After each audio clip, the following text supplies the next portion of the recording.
everybody. Welcome to another episode of Pulm Peeps. Today, we're bringing you another episode in our top consult series, and one that we think you'll find really useful. It comes up quite a bit on the surface. We're excited to be joined today by several experts in the field, and we'll be discussing the diagnosis and management of some conditions that can cause hypoxemia in patients with cirrhosis, and specifically focusing on some hepatopulmonary syndrome and portopulmonary hypertension. Monty, always great to be back with you. Love to be back on the show. How's it going? Hey, Furf. Always a highlight of my week is when we get to record. And as you said, excited to be here today with our panel of guests and a topic I think will be really relevant, especially when on inpatient pulmonary consults. I agree. Just to introduce myself, I'm Tess. I'm an internal medicine resident at Beth Israel. And we're fortunate to be joined by two faculty experts today. First, I would like to introduce Dr. Michael Curry. Michael is an associate professor of medicine at Beth Israel Deaconess Medical Center and section chief of the hepatology department. Welcome to Pulm Peeps. Hey, thank you. It's exciting to do something like this. Next, I would like to introduce Dr. Tyler Peck. Tyler is an instructor in medicine at Beth Israel with a special focus in pulmonary hypertension. Thanks for coming on, Tyler. Great. Hi, I'm Tyler. Thanks so much for having me on the show. Before we go on, Tess, we didn't do your full introduction. You're also associate editor at Pulm Peeps, and we love having you on the team. Your second episode that you've conceived of for us, so we're pumped. Great. Thanks so much, Tyler. Michael and Tess agree with Furf. Great to have you back. And before we get started, we'll just do a quick disclaimer. Just as a reminder, this podcast is not meant to be used for medical advice, and the views we express today do not reflect the opinions or policies of our respective employers. The case we'll present is HIPAA compliant and may have changed some of the details to protect the privacy of our patient. Farf, let's get started. So we have a 60-year-old man with alcohol-related cirrhosis, now in remission from his alcohol use for greater than 6 months, who was admitted to the hospital with progressively worsening dyspnea on the exertion for the past several months. This has progressed to the point where he's also now dyspneic at rest, which is why he decided to come in. On further questioning, it is found that he's been compliant with his diuretic regimen. He's not noticed any peripheral edema or increased abdominal girth. Interestingly, he does note that his dyspnea is a bit better when he gets into bed to go to sleep at night. His admission vitals show that he's afebrile, normotensive. He's slightly tachypnic with a respiratory rate of 20, breathing ambient air, and an O2 saturation of 89%. He's not using any oxygen at baseline. Our colleagues in the ED obtained a chest x-ray, which per our read was only notable for some subtle increased interstitial markings at the bases, and no other notable findings. So essentially, we have a pretty undifferentiated case of a patient with cirrhosis presenting with hypoxemia. So Tess, do you have a framework for dyspnea and hypoxemia in a patient with advanced liver disease? There's so many potential causes for dyspnea in a cirrhotic. I find it helpful to organize the potential etiologies into big buckets. My big buckets include airway, parenchyma, diaphragm, vascular, and non-pulmonary causes of dyspnea. For my airway category, common causes of dyspnea in patients with chronic liver disease would include asthma and COPD, similar to the general population. I was surprised to learn, however, when preparing for this episode, that one randomized control trial that specifically compared the incidence of COPD in patients with and without liver disease found that an odds ratio of 2.1 for patients with liver disease. For my parenchyma bucket, I first think of conditions that affect both lungs and liver, like cystic fibrosis and alpha-1 antitrypsin, as well as sequelae of chronic liver disease, like pneumonia. For example, for patients with hepatic encephalopathy have repeated aspiration events, but also patients with advanced liver disease have immune dysfunction as well, leading them to have pneumonia as well. For diaphragm, I think of hepatic hydrothorax, ascites, and even decreased diaphragmatic excursion due to hepatomegaly. Vascular causes would include hepatopulmonary syndrome and portopulmonary hypertension.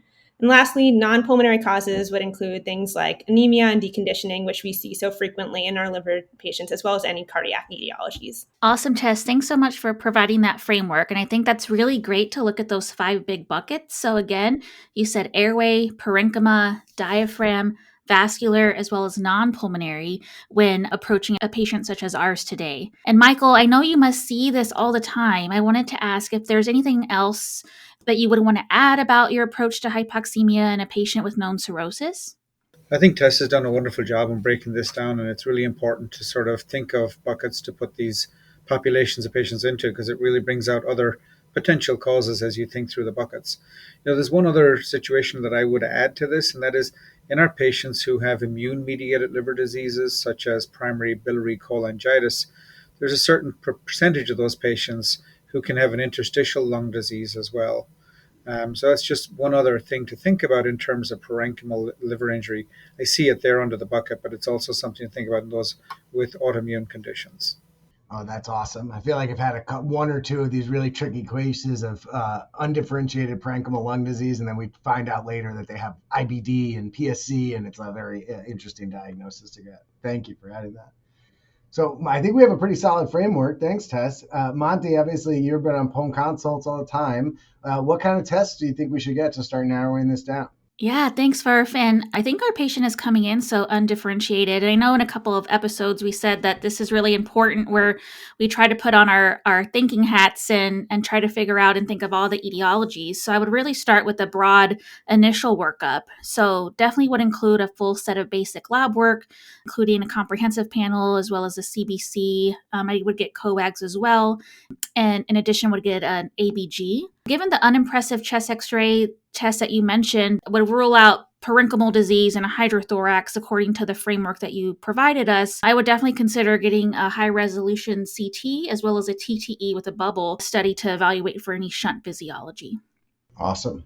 Ask and you shall receive. We have a CBC returned stable from his last set of labs 6 months ago. He does have known mild anemia and thrombocytopenia in the setting of his cirrhosis. He does get an ABG. He's breathing on ambient air. His pH 7.34. PaCO2 was 40 at that time, the PaO2 of 60, consistent with his O2 sat. He had a high-resolution CT scan, which we'll try to get some pictures of a representative image, but it shows dilated peripheral pulmonary vessels and an increased pulmonary artery to bronchus ratio, so maybe a little bit of dilated pulmonary arteries compared to distal airways, with minimal parenchymal findings. The TTE does demonstrate a delayed appearance of bubbles going from right to left atrium. After 3 to 8 heartbeats, their first appearance of bubbles in the left atrium, indicative of an intrapulmonary right to left shunt.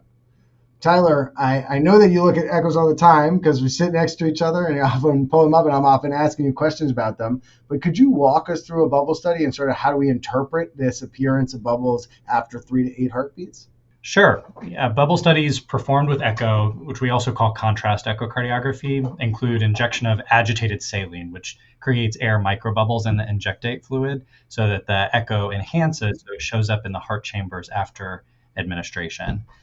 In normal subjects, these micro bubbles would be seen in the right heart and then would flow into the pulmonary circulation where they are stopped and they don't return to the left side of the heart. However, in patients with right to left shunting, these bubbles can pass into the left side of the heart. If the bubbles show up early, meaning fewer than 4 cycles, this indicates an intracardiac shunt. Those occurring after 4 beats indicate an intrapulmonary shunt.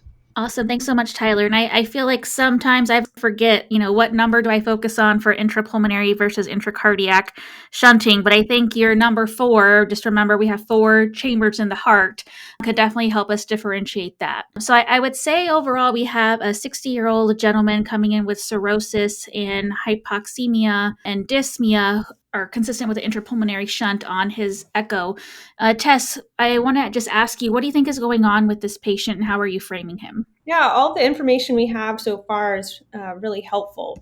I would say the combination of the lack of parenchymal disease on his imaging with the finding of intrapulmonary vascular dilatations on his CT and the intrapulmonary right to left shunt on his echo, as well as his history of platypnea, make me wonder if this man may have a diagnosis of hepatopulmonary syndrome. Michael, can you explain what hepatopulmonary syndrome, or HPS for short, is? Yes, Tess, thank you. So hepatopulmonary syndrome is a condition of patients who have liver disease, and it results in intrapulmonary shunting. So I think one really important point about the echo, and I like to differentiate what hepatologists like to look for in an echo versus cardiologists. We like the echo done at rest.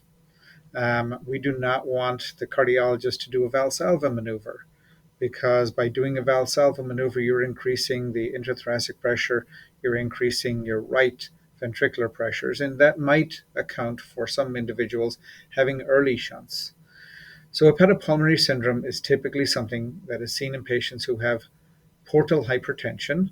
Most commonly, cirrhosis is the cause of that portal hypertension, but the patient doesn't always have to have cirrhosis. As a consequence of this portal hypertension, our patients will develop a dilatation of pulmonary precapillary as well as capillary vessels, in addition to sometimes an increase in the absolute number of dilated vessels that are seen in the pulmonary circulation. Now, the pathophysiology for this is not clearly delineated, but it is thought to be due to an excess of nitric oxide. And this nitric oxide can either be caused by the portal circulation or potentially the pulmonary circulation in patients with advanced liver disease or just portal hypertension on its own. And there has also been a demonstration that these individuals can also have an excess production of endothelin 1 as an alternative etiology to the dilatation of these intrapulmonary capillaries. We see hepatopulmonary syndrome in up to a third of our patients who are coming towards liver transplantation because of end-stage liver disease. There is no strong association between etiology of liver disease, gender, age, so it's hard to predict these individuals. As a consequence, we get oxygen saturations in all of our patients coming forward for liver transplantation. We frequently get arterial blood gas measurements because oxygen saturation is not terribly reliable in various populations, particularly those with darker skin coloration.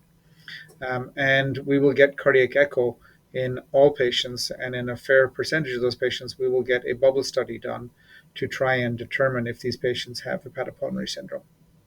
That's amazing. So many great tips there about things that we should do for cirrhotic patients, and definitely another episode coming about O2 saturations in patients with darker skin tones. Huge topic that's coming up now. Thank you for pointing that out. We've heard a lot about HPS, and Tess, you thought this patient had it and had some great evidence about it. Can you tell us about how it's typically diagnosed and what's sort of confirming that for this patient? Yeah, definitely. There's a triad actually that makes up the diagnostic criteria for HPS. The triad consists of hypoxemia, pulmonary vascular dilatation, and liver disease. And the fact that our patient had those three is what made me arrive at this conclusion. So to officially diagnose someone with HPS, you have to demonstrate evidence for each component of the triad. For the oxygen defect, you have to demonstrate a partial pressure of oxygen less than 80 or an AA gradient greater than 15 on room air. Usually you just obtain this with an ABG. For evidence of pulmonary vascular dilatation, this is most commonly obtained with a bubble study on echo, as seen in our case, but alternatively, you could demonstrate this with abnormal uptake in the brain with radioactive lung perfusion scanning. Lastly, the patient must show clinical evidence of portal hypertension. So that's the three diagnostic criteria. However, there's also two important clinical findings to mention that are specific to this condition and are what further tip me off about the patient in our case. They're called platypnea and orthodioxia. Platypnea refers to the worsening of dyspnea when you sit upright and improves when lying flat. For our patient, that's why he felt better when he was lying in bed at night. Orthodioxia similarly refers to oxygen desaturation associated with those maneuvers. Tyler, do you have any insights into why hypoxemia happens in these patients? Yeah, there are a few different mechanisms by which hepatopulmonary syndrome causes hypoxemia. And one of the most predominant mechanisms is VQ mismatch. So the ventilation perfusion mismatch is because of the increased blood flow through the dilations of blood vessels inside the pulmonary system. And so in those lung units, the alveolar ventilation is preserved, but there's not an interface for the blood to receive gas exchange as well. So this results in the passage of mixed venous blood into the pulmonary veins, thus causing hypoxemia. The other mechanism that we think about for causing hypoxemia in HPS is the diffusion impairments that is caused by the dilation of the blood vessels, so that the blood that's in the middle of the blood vessel that's adjacent to the alveolar space is just further away and experiences a gas exchange impairment, so that blood moving through the center of that dilated capillary is unable to receive oxygen or participate in gas exchange in the same way. That's awesome. Thanks, Tyler. And I think it's great to build on that great explanation to describe these findings that are so atypical. This orthodeoxia or platypnea are so signature of it, because those dilatations that are preventing the oxygen from and gas exchange from achieving efficiently are usually at the bases of the lungs. So when the patient stands and more blood is directed in that direction, they end up having worsening of their symptoms and worsening of the oxygenation, because there's just a higher fraction of their blood that's going in those towards those dilated vessels. And in the supine position, as it's redistributed, that improves. And they're seeing, these findings are very specific, or almost entirely specific. There are other diseases that cause this, although not ultimately sensitive. So Michael talked about making sure we get these tests on everybody, because only about 25% of the patients with HPS are going to have the platypnea and orthodeoxia that we classically describe. So Michael, now that we know more about this disease and we're pretty confident the patient had it, you said we look for this in a lot of your cirrhosis patients. So what do we do about it? How does it play into their cirrhosis management and their ongoing prognosis and care? That's a great question. So unfortunately, there's not a whole lot we can do from a medical perspective other than support these patients and treat them symptomatically. In terms of what we do and to manage their symptoms, we provide supplemental oxygen. And the addition of that supplemental oxygen is able to overcome some of that hypoxemia. By giving higher concentrations of oxygen, you can improve patients' hypoxia levels. So in terms of other management, there have been a number of treatments that have been tried. Nitric oxide inhibitors have been used, but not really with any great success. And there's really no other good medical management that has been found to treat these patients. So some of these patients will be candidates for liver transplantation based on the degree of their liver cirrhosis and liver failure, portal hypertension, and other complications from that. But these individuals can also qualify for liver transplant alone based on their diagnosis of hepatopulmonary syndrome. And it has been found that patients who have moderately severe hepatopulmonary syndrome have a poor outcome just from their hepatopulmonary syndrome itself. And as you get worsening degrees of hypoxemia with lower levels of PaO2, that mortality increases. So typically patients who have hepatopulmonary syndrome with a PaO2 of less than 60 will qualify for some priority on liver transplant waiting lists. Now there tends to be quite a narrow window, because patients who have PaO2s of less than 50, they tend to have more complicated postoperative courses. And certainly those who have a PaO2 of less than 40 have a very difficult time recovering from this, and some of them actually don't recover at all. They have persistence of hypoxemia and can actually have bad post-transplant outcomes. So the sweet spot seems to be between PaO2 of between 40 and 60 for recovery from hepatopulmonary syndrome after liver transplantation. Replacement of the liver results in improvement in the pathophysiology that actually led to the HPS in the beginning. These shunts don't, however, miraculously disappear, and these individuals can take several weeks or months to come off their supplemental oxygen after liver transplantation. And if they were to get a recurrence of portal hypertension, either because of recurrence of cirrhosis in the graft, they can then manifest HPS symptoms all over again. Thank you so much, Michael. And I think we have a pretty good framework now for how to think of patients with hepatopulmonary syndrome. Okay, team. So I'm glad we have you all on the call still, because we have another consult to go over together. And Furf and Tyler, I wish I shared an office with you too, and we can just talk about physiology all day. But we're going to move to our next case. So our patient is a 22-year-old female with a past medical history of cirrhosis in the setting of alpha-1 antitrypsin syndrome, who is now presenting with several months of worsening dyspnea. On exam, she has bilateral 1+ pitting lower extremity edema up to the knees. And as part of her outpatient workup, she underwent a CT chest, which didn't show any parenchymal disease, but the radiologist did comment on right ventricular and pulmonary artery enlargement. She had an echo performed without bubble, but did demonstrate a pulmonary artery systolic pressure of 52 and a dilated right ventricle. Tyler, based on these echo findings, what are you thinking about this patient and this case so far? Yeah, this echo is really interesting. So the patient has clear evidence of pulmonary hypertension, in addition to the suggestive finding of the pulmonary artery enlargement on the CT imaging. So in pulmonary hypertension, the elevated PA pressure creates an increased afterload for the RV, which typically produces flow against a much lower afterload compared to the LV.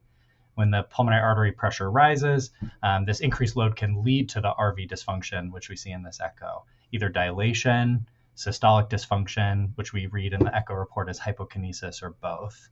So cirrhosis can be associated with pulmonary hypertension and RV strain by a few other mechanisms, including high output states. So for patients who have cirrhosis and have really low systemic vascular resistance, they can have really high cardiac output, which can be the primary driver of their pulmonary hypertension.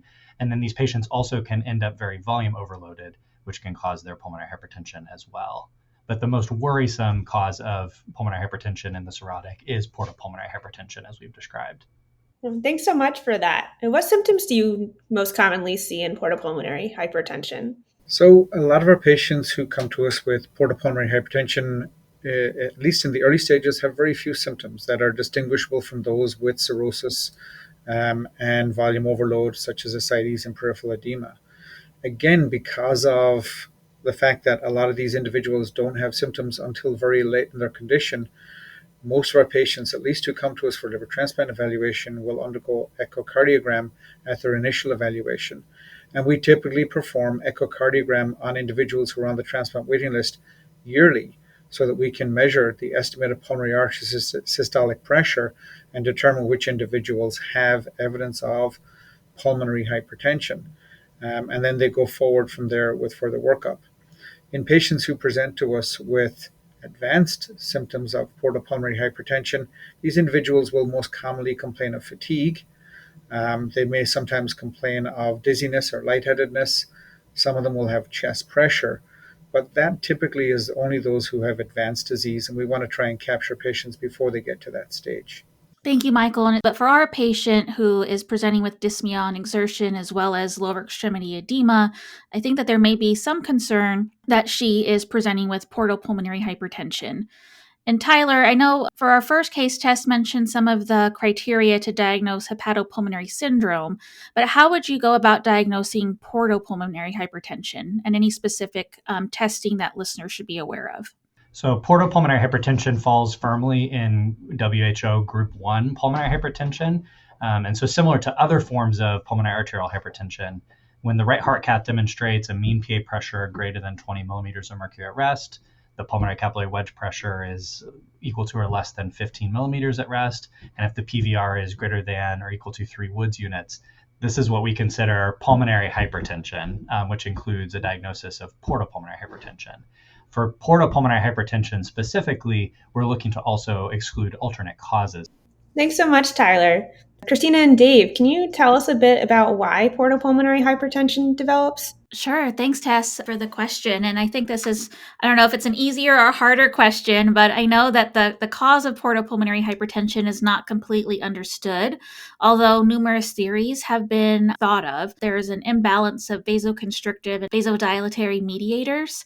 So some substances which would normally be metabolized by the liver are able to reach the pulmonary circulation through portosystemic collaterals, as Dr. Curry mentioned earlier. And, nitric oxide, as was alluded to earlier as well in the show, is one of the main mediators here. Two other things that I can think of are some patients may have a genetic predisposition, and the third is that there could be thromboembolism from the portal venous system. Or if anything else to add for this?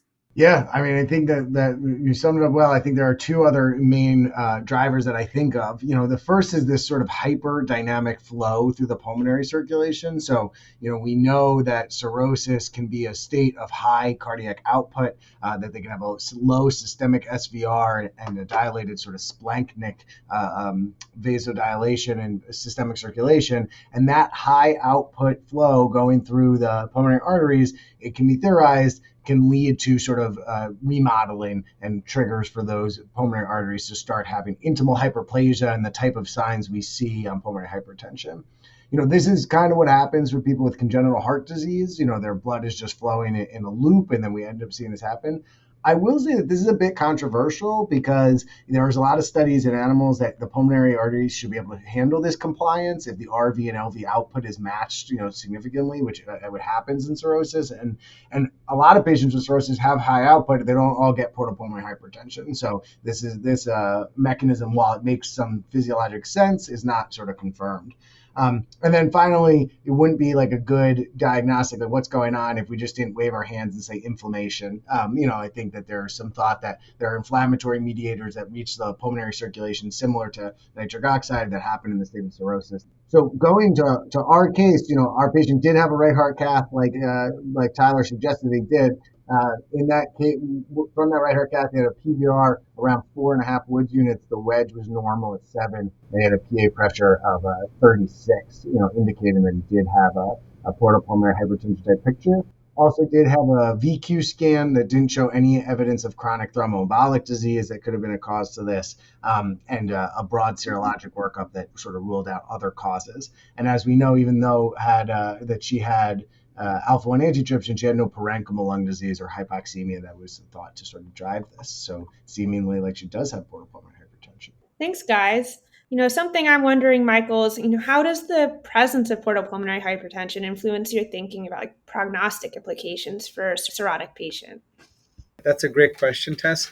There's a few things we have to think about in patients with portopulmonary hypertension. We have to manage both the portal hypertension and then the pulmonary hypertension. So in individuals who have portal hypertension, we will frequently use beta blockers to try and decrease a number of problems. It decreases the risks of first-time bleed from variceal hemorrhage. And it's also recently been shown that beta blockers actually decrease the risk of further decompensation in patients that have clinically significant portal hypertension. So you will frequently find a lot of patients with cirrhosis and clinically significant portal hypertension on beta blockers. And when they suddenly then develop pulmonary hypertension, we have to think about whether those beta blockers are effective or not. And what we don't want to do is decrease cardiac output in patients who have pulmonary hypertension because they're heavily dependent on their cardiac output to perfuse their coronary arteries. So one of the things to think about initially is at some point you're going to have to stop those beta blockers and you're going to have to manage the pulmonary hypertension like varices some other way, maybe by band ligation. Second thing we need to think about is how best to manage the pulmonary artery hypertension. And years ago, we didn't have very effective medications to treat pulmonary hypertension. We have much more effective medication nowadays to manage this. So a lot of these patients will get started on pulmonary hypertension reduction therapy. And we have to balance the pulmonary hypertension medicines with other complications that can occur, such as peripheral edema, hypotension in these individuals. We still consider liver transplantation for patients who have cirrhosis and portal hypertension who have now developed pulmonary hypertension. However, there is emerging data that we should only consider liver transplantation for in patients who have a liver indication for liver transplantation. What I mean by that is if they are Child's A cirrhotic and you can control their pulmonary hypertension with pulmonary vasodilator therapy, then you should not necessarily resort to liver transplantation just to cure the pulmonary hypertension. They should have a liver indication to do that. And again, in this situation, UNOS will allow patients extra priority on the transplant waiting list if they have portopulmonary hypertension and have an indication for liver transplantation other than their pulmonary hypertension. And these individuals who have moderate or severe pulmonary hypertension documented on right heart cath, who are then treated with pulmonary vasodilator therapy to bring them back to a pulmonary artery pressure, a mean pulmonary artery pressure of less than 35, they can qualify for additional exception points on the transplant waiting list so that they can be transplanted before they succumb to complications of either their portal hypertension or their pulmonary hypertension. Thanks, Michael. That was fascinating. Tyler, what do we do therapeutically for these patients? Fortunately, we have an abundance of drugs that we use for pulmonary hypertension in general. And so for patients with portopulmonary hypertension, they're treated very similar to all other patients with pulmonary arterial hypertension. This includes the mainstays of pulmonary vasodilator therapy, anything from oral PDE5 inhibitors or endothelin receptor antagonists, all the way up to parenteral prostacyclin therapy for our most severe patients. That's great. Thank you both guys for that review. I think it's just been really interesting.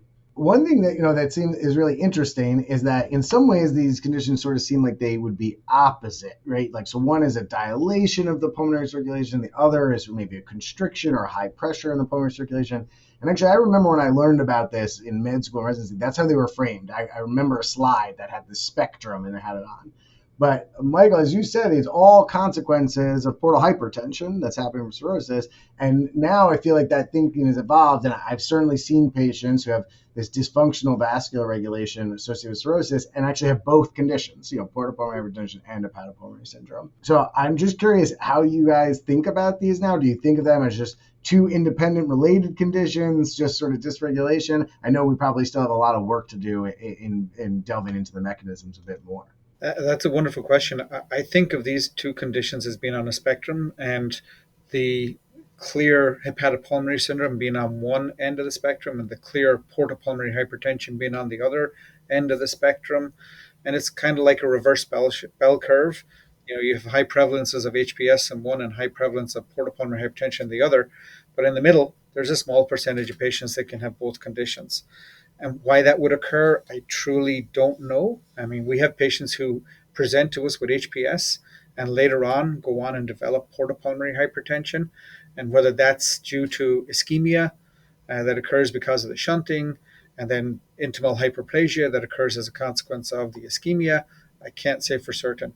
And we have the opposite that occurs. Patients present with pulmonary artery hypertension and then suddenly begin to evolve into becoming more hypoxemic, and you do a bubble echo and now they suddenly are shunting.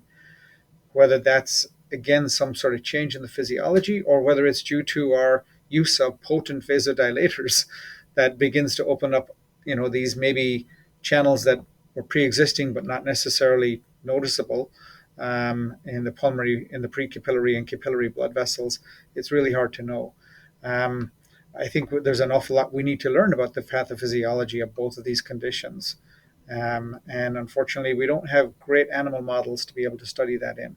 Well, I totally agree with Dr. Curry, and these patients can very much have overlapping mechanisms. I think one important point to remember is that even for patients who have hepatopulmonary syndrome with dilated blood vessels in the pulmonary parenchymal bed, if they have concomitant portopulmonary hypertension, they still should be treated with pulmonary vasodilator therapy. It is not a contraindication to treatment of their PH if they have hepatopulmonary syndrome as well. Well, what a truly fantastic episode today. And thank you, Tess, for leading this for us. I think, as we all said, very interesting pathophysiology to think about for both disease process. With every show, we like to end with a key learning point from each person. And for mine today, I'd like to actually go back to the beginning, just thinking about dyspnea and cirrhosis. And Tess, I really like the 5 big buckets that you said. I know we spent the majority of time today talking about the vascular bucket, but other buckets to think about, you said, included airway,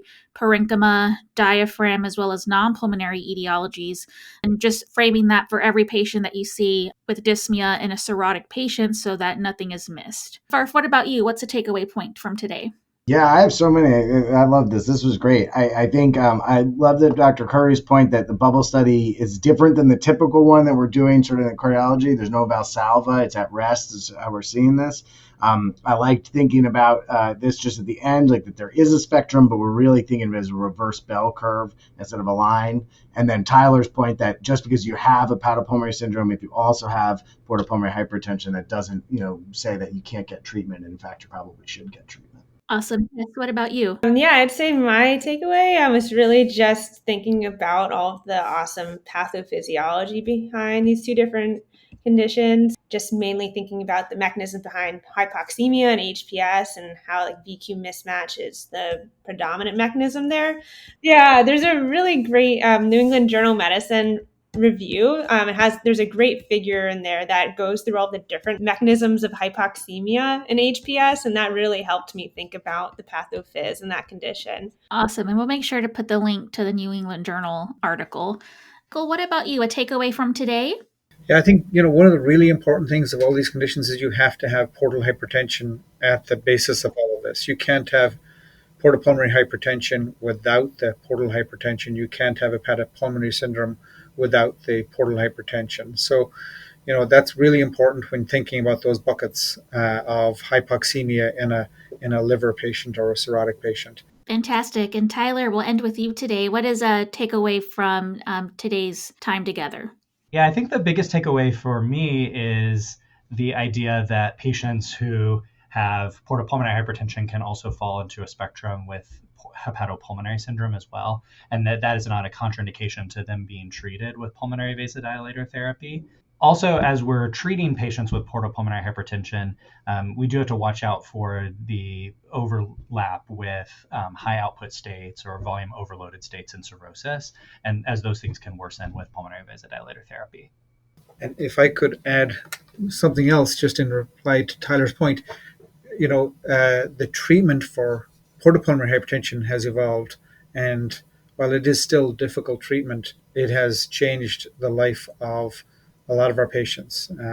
So liver transplantation is not the only thing that they can do to remain well. This has been a fantastic last 45 minutes. Tyler, Michael, thank you so much for coming on the show. Thank you all for listening. We'll be back in 2 weeks with another episode. This episode was written by Tess Lichman. It was produced and edited by myself and Christina Montemayor, and the music is original music by Eric Rogers. And we'll see you next time.